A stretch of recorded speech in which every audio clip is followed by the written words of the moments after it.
Good afternoon class.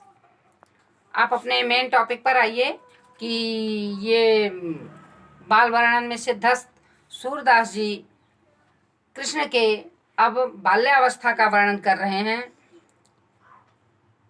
प्रस्तुत पद्यांश में कृष्ण घुटनों के बल चलने लगे हैं, बकैया चलने लगे हैं और उसी का वर्णन है। किलकत कान घुटुरवन आवती। सूरदास जी कह रहे हैं कि नंद के आंगन में कृष्ण किलकारियां लेते हुए अपने घुटनों के बल चल रहे हैं। मन में कनक नंद के आंगन बिंब पकड़ो धावत। नंद जी का आंगन मणियों से युक्त है, उसमें आसपास की चीजें प्रतिबिंबित हो रही हैं और उन्हीं को पकड़ने का प्रयास कर रहे हैं।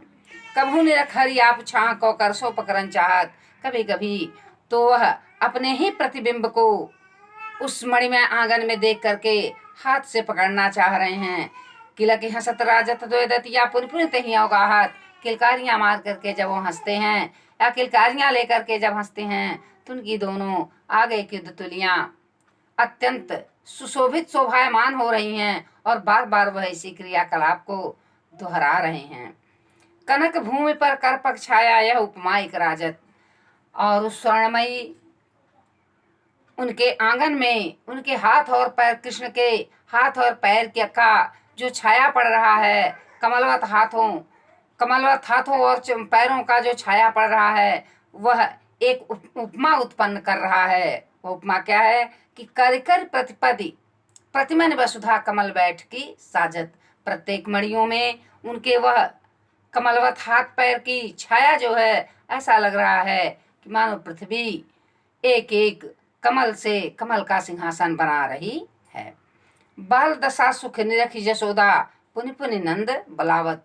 बालक के इस क्रियाकलाप का आनंद लेते हुए, सुख लेते हुए नंद जी को भी देखने के लिए बार बार यशोदा उन्हें बुला रही हैं। अचरा तरले ढाक सूर को प्रभु को दूध पिलावत। सूरदास जी कह रहे हैं माता यशोदा प्रभु कृष्ण को आंचल के नीचे ढक करके दूध स्तनपान कराने लगती हैं, दूध पिलाने लगती हैं। प्रस्तुत पद्यांश में बाल्यावस्था का यथार्थ और मनोहारी चित्रण किया गया है। प्रस्तुत पद ब्रज भाषा में है।